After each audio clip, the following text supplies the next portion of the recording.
शादी से पहले औरत 3 पतियों के साथ सुहागरात बनाती हैं और फिर चौथी बार सुहागरात अपने शादीशुदा मर्द के साथ बनाती हैं। क्यों? आइए हम कहानी द्वारा बताते हैं।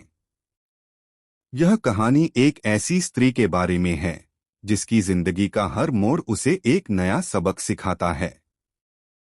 उसका नाम संध्या है और उसकी यात्रा उन 3 महत्वपूर्ण पुरुषों से जुड़ी है जिन्हें वह अपने जीवन में शादी से पहले पति के रूप में देखती है।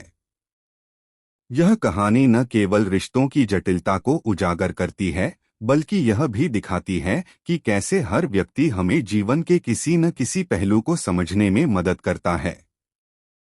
संध्या एक छोटे से गांव की साधारण लड़की है। उसकी मां ने उसे बचपन से ही सिखाया कि जीवन में अच्छे और बुरे दोनों प्रकार के अनुभव होंगे। संध्या को पढ़ाई लिखाई का बहुत शौक था और उसकी आंखों में बड़े सपने थे। लेकिन उसकी जिंदगी ने ऐसे मोड़ लिए जिनकी उसने कभी कल्पना भी नहीं की थी। पहला पति आदित्य, प्रेम का प्रतीक। संध्या की कॉलेज की पढ़ाई के दौरान वह आदित्य से मिली। आदित्य उसका सहपाठी था। वह खुशमिजाज, स्मार्ट और बेहद आत्मविश्वास से भरा हुआ था। धीरे धीरे आदित्य और संध्या के बीच दोस्ती गहरी हो गई। आदित्य के साथ समय बिताते हुए संध्या ने पहली बार प्रेम का अनुभव किया। उसने सीखा कि प्रेम केवल एक भावना नहीं बल्कि एक ताकत है जो हमें खुद को और बेहतर बनाने के लिए प्रेरित करती है। लेकिन आदित्य का स्वभाव स्वतंत्र था। उसे रिश्तों में बंधन पसंद नहीं था। एक दिन उसने संध्या से कहा, तुम एक अद्भुत लड़की हो, लेकिन मैं अभी अपने करियर पर ध्यान देना चाहता हूं। यह सुनकर संध्या का दिल टूट गया, लेकिन उसने यह भी समझा कि प्यार में अधिकार जताने के बजाय आजादी देना जरूरी है। दूसरा पति राघव, विश्वास का प्रतीक। आदित्य से अलग होने के बाद संध्या ने अपने करियर पर ध्यान दिया। उसने एक बड़ी कंपनी में नौकरी पाई जहां उसकी मुलाकात राघव से हुई। राघव उसका बॉस था, लेकिन उसमें एक अलग तरह की गंभीरता और स्थिरता थी। राघव ने संध्या को सिखाया कि जीवन में धैर्य और विश्वास का क्या महत्व है। वह हमेशा उसके फैसलों का समर्थन करता और उसे आगे बढ़ने के लिए प्रेरित करता। धीरे धीरे संध्या को एहसास हुआ कि राघव के प्रति उसका लगाव बढ़ता जा रहा है।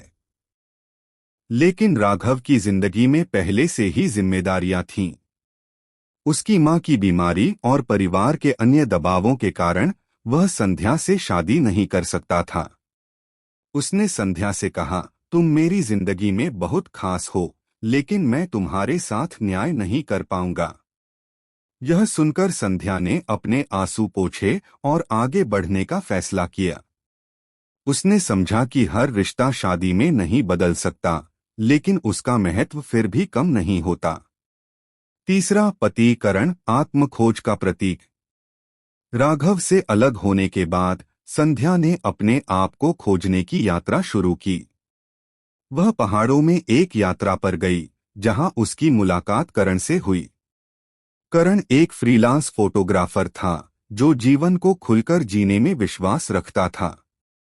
करण ने संध्या को दिखाया कि खुशियां बाहर नहीं बल्कि हमारे अंदर होती हैं। उसके साथ समय बिताते हुए संध्या ने अपने डर और असुरक्षाओं को छोड़ना सीखा। करण ने उसे अपने सपनों को पूरा करने का हौसला दिया। लेकिन करण का जीवन किसी एक जगह बंधने के लिए नहीं था। उसने संध्या से कहा, मैं तुम्हारे साथ हमेशा रहना चाहता हूं, लेकिन मेरे पास तुम्हें देने के लिए कुछ स्थिर नहीं है। संध्या ने करण से विदा ली, लेकिन उसने अपने अंदर एक नई ऊर्जा और आत्मविश्वास महसूस किया। संध्या की शादी एक अन्य व्यक्ति से हुई जो उसके जीवन का चौथा और अंतिम साथी बना। लेकिन शादी से पहले आदित्य ने उसे प्रेम, राघव ने उसे विश्वास और करण ने उसे आत्मखोज का सबक दिया। इन तीनों पतियों ने संध्या को एक संपूर्ण इंसान बनने में मदद की। यह कहानी हमें सिखाती है कि जीवन में हमारे रास्ते में आने वाले हर व्यक्ति का एक उद्देश्य होता है। कुछ लोग हमें प्रेम सिखाते हैं, कुछ विश्वास और कुछ खुद को समझने का मौका देते हैं। जीवन का असली अर्थ इन अनुभवों को स्वीकार करने और उनसे सीखने में है।